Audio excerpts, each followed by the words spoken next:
예, 안녕하십니까. 자, 오늘은 주택 취득세 중에서 이제 증여를 했을 때 그때 12%라고 하는 이제 중과세가 또 하나 있거든요.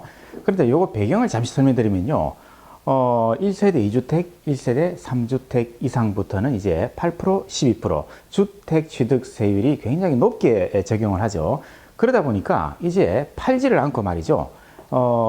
자식들한테, 아들, 딸한테 증여를 하는 그런 경우가 많이 발생했습니다. 그러다 보니까 국가 입장에서는, 다주택자한테 페널티를 주기 위해서 이런 중과세 정책을 만들었는데, 오히려, 증여를 함으로써, 이걸 갖다가 회피하는 그런 경향이 자꾸 나오다 보니까, 이제 주택을 증여하더라도 12% 중과세를 하겠다. 이런 정책이 이제 작년 2020년 8월 12일부터 새롭게 들어왔죠. 그걸 한번 좀 보겠습니다. 주택을 증여했을 때 취득세율을 볼 건데요. 결론은 중과세 12%를 적용을 합니다. 그런데 이 관련 법은 지방세법 13조 2 2항에 보시면 나와 있고요. 이 지방세법 13조 2 여기에서 다주택자, 법인, 이렇게 증여 이런 식으로 주택에 대한 중과세를 적용하는 그 규정이 바로 여기에 들어 있습니다. 자, 그래서 일단 먼저 취득세율을 조금 보고 가겠습니다. 자, 주택의 취득세는 자, 6억과 9억 기준으로 1%에서 3% 이렇게 구간별로 이제 정해져 있죠. 그래서 취득세가 예를 들어서 3%다. 9억 이상 되는 주택을 샀기 때문에 3%다. 그러면 거기서 끝나는 게 아니고요. 지방교육세, 농어촌 특별세라고 하는 이 두 가지 세금이 취득세에 달라붙습니다. 그래서 지방교육세는 취득세율의 10%, 농어촌 특별세는 이제 일률적으로 고정세율입니다. 0.2%. 이렇게 이제 두 가지가 취득세에 기생하는 그런 세금이다. 이렇게 보시면 되고요. 다만 농어촌 특별세는요, 전용 면적이 85제곱미터 이하인 주택은 농특세가 없다는 거, 이것도 조금 알아두면 좋겠네요. 자, 그래서 만약에 10억짜리 주택을 샀다. 10억은 이 구간이거든요. 그래서 3% 취득세 나오고요. 여기에 10% 지방교육세, 0.3%, 0.2% 농특세, 이렇게 세 개를 다 합치면요, 3.5%라는 취득세율이 이제 나오게 되는 거죠. 자, 그럼 두 번째는요, 중과세를 한번 보겠습니다. 자, 중과세가 8%, 12% 있지 않습니까? 이 8%, 12%는 어떻게 되는가 하면요. 자, 8%짜리는 이제 0.4%로 고정세율입니다. 지방교육세가 0.4%로 고정, 이제 그 단일세율이죠. 그리고 농특세는요, 이것도 고정인데요. 8%짜리는 0.6%, 12%짜리는 1%. 이렇게 이제, 취득세율이 높아짐과 동시에 지방교육세, 농특세도 동시에 올라가죠. 그래서 8%짜리다. 이러면 이제 최종 취득세는요, 9%가 나오고 12%짜리는 13.4%라는 최종 취득세율이 결정이 됩니다. 그러면 오늘 얘기하는 증여를 했을 때 취득세율은 어떻게 되는가 하면요. 일반적인 취득세율은 3.5%입니다. 3.5%. 그리고 지방교육세는요. 특별히 이렇게 계산을 합니다. 3.5%를 집어넣고 마이너스 2% 빼고 20% 계산하면은 0.3% 나오고요. 농특세는 고정이라고 그랬죠. 0.2%. 그러면은 일반적인 증여에 의한 취득세율은 4%다. 이렇게 되어 있고요. 이제 오늘 다룰 12%짜리는 지방교육세 0.4, 농특세 1%입니다. 여기는 또. 그래서 다 합치면 13.4%라는 높은 취득세, 그리고 각종 세금이 이 세 가지를 다 합친 게 13.4%가 되겠습니다. 자, 그러면 일단 주택을 증여를 했을 때 취득세율은 12%를 적용한다 그랬죠. 그런데 전부 다 12%를 적용하는 건 아니고요. 어떨 때 적용을 하는가 하면은 요 두 가지를 지켜야 됩니다. 요 두 가지를 이제 충족하면은 12%, 3.5%가 아니라 12%입니다. 첫 번째, 조정 대상 지역입니다.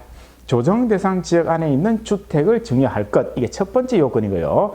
두 번째, 공시가격. 공시가격은 뭐 기준시가하고 똑같은 건데요. 자, 3억 원 이상 되는 주택일 것.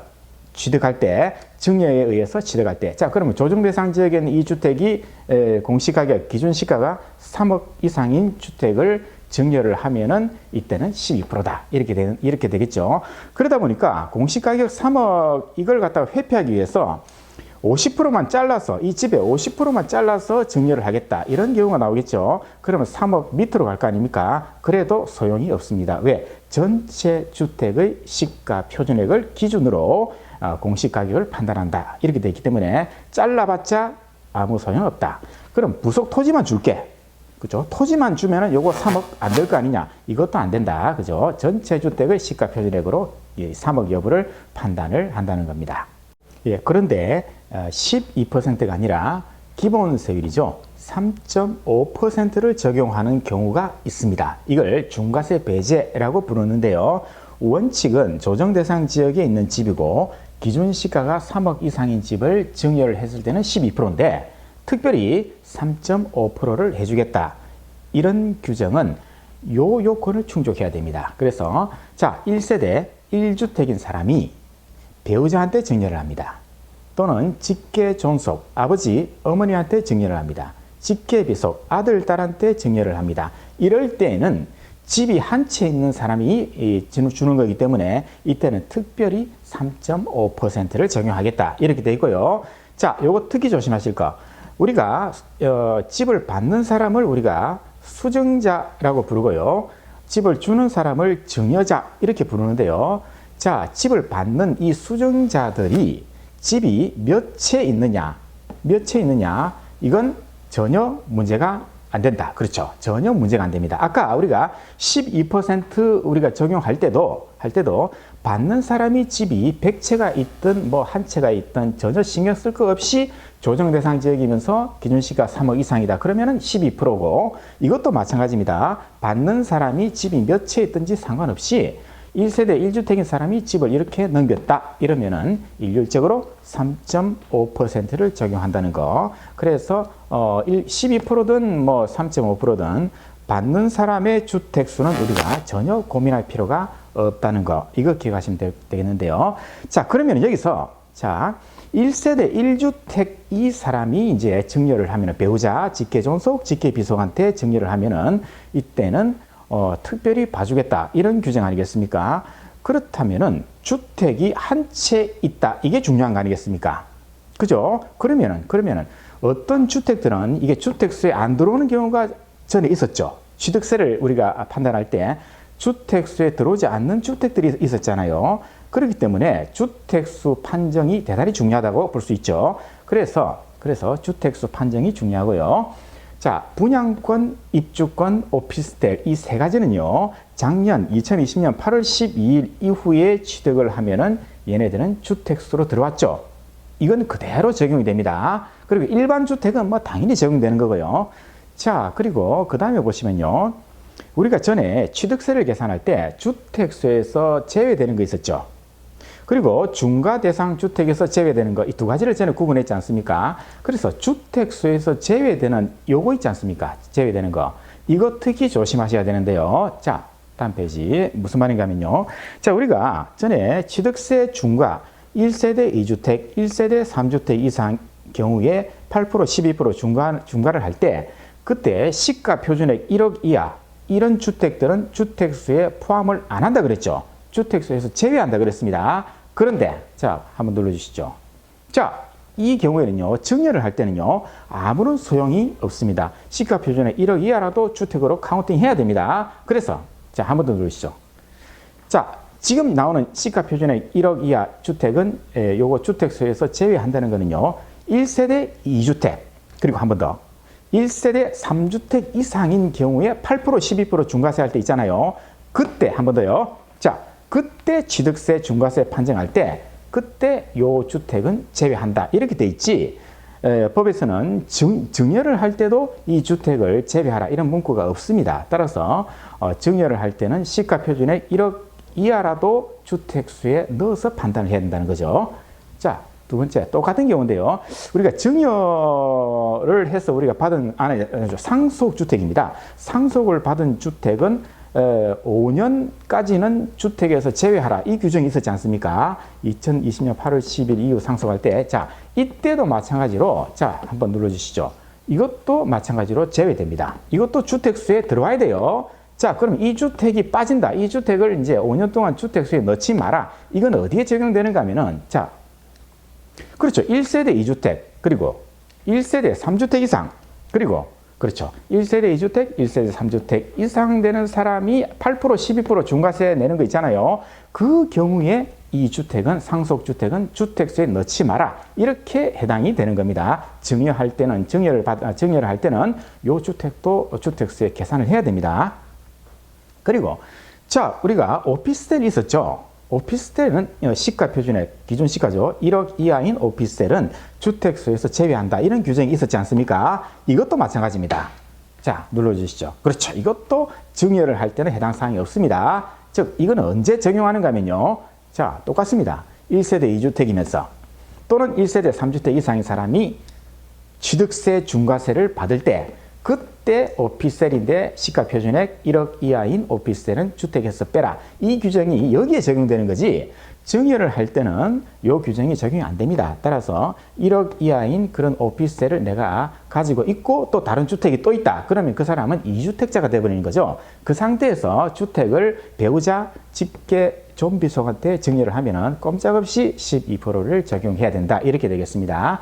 자, 그럼 여기서 이제 한번 이것도 마찬가지입니다. 자, 우리가 요런 주택들 있지 않습니까? 특수한 주택들, 이런 주택들도 마찬가지입니다. 자, 그렇죠. 이것도 증여를 할 때는 다 주택수에 들어와야 됩니다. 그럼 얘네들은 어떨 때 주택수에서 빠지는가? 그렇죠. 또 눌러보시죠. 똑같습니다. 1세대 2주택, 1세대 3주택 이상 이런 사람들이 취득세 8%, 12% 중과세를 적용할 때 그때 주택수에 빠지는 거지. 증여를 할 때는 얘네들도 다 주택수에 들어와야 된다는 겁니다. 예.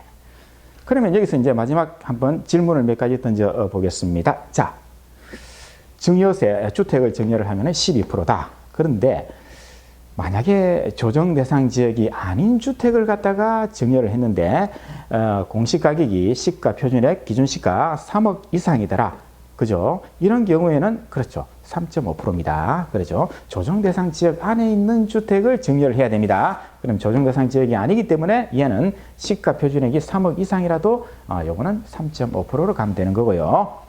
자, 두 번째를 한번 보겠습니다. 만약에 자, 조정 대상 지역 안에 있는 주택인데 문제는 시가 표준액이 2억밖에 안 되네요. 3억 리치죠. 그러면은 얘는 또 어떻게 됩니까? 그렇죠. 3.5%입니다. 3억 이상 돼야 되는데 2억이니까 이렇게 3.5%를 적용하겠죠. 자, 또 하나 보겠습니다. 자, 조정 대상 지역에 있는 주택이고요. 시가 표준액은 5억 이상입니다. 자, 이걸 증여를 하면은 당연히 12% 내야겠죠. 그런데 이걸 갖다가 절반 쪼갭니다.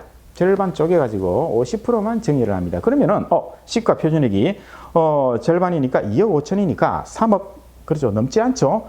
그래서 이거는 3.5%다. 아니죠. 자, 전체 주택의 시가 표준액을 보라 그랬죠. 5억 아닙니까? 그렇기 때문에 3.5%는 안 됩니다. 시가 표준액이 2억 5천이 아니라 5억이 되기 때문에 이 경우도 12% 중과세를 적용받을 수밖에 없다. 이렇게 되겠네요. 이상으로 우리가 증여를 했을 때 여러 가지 12% 중과세에 대해서 한번 알아봤습니다. 조정 대상 지역이면서 기준 시가가 3억 이상인 주택을 증여하면 12%입니다. 그렇기 때문에 지금 거의 큰 도시는 대부분 다 조정 대상 지역으로 들어왔지 않습니까? 그리고 그 지역은 이제 가면 갈수록 집값이 오르다 보니까 기준 시가 3억 이상이 되는 것도 이제 많이 늘었죠. 그래서 이제 주택을 증여를 해서 이제 취득세를 낮추겠다. 그런 것도 이제 사실 막혔다고 볼 수 있겠죠. 다만 이제 예외 규정 1세대 1주택자가 배우자, 직계, 좀비속한테 이제 증여를 했을 때는 요거는 봐주겠다. 그런 규정이 하나 있었는데요. 자, 그것도 이제 한번 살펴는 보겠습니다만은 집이 한 채 있는 사람이 자기 집을 다른 사람한테 주는 경우는 그렇게 많지 않겠죠. 그래서 이제 취득세, 우리가 다주택자가 취득세 중과세를 피해 간다는 것은 사실상 이제 대단히 힘들어졌다. 이렇게 볼 수 있겠습니다. 예, 다음 시간에는 이제 법인에 대한 얘기를 조금 하겠습니다. 예, 다음 시간에 또 찾아뵙겠습니다.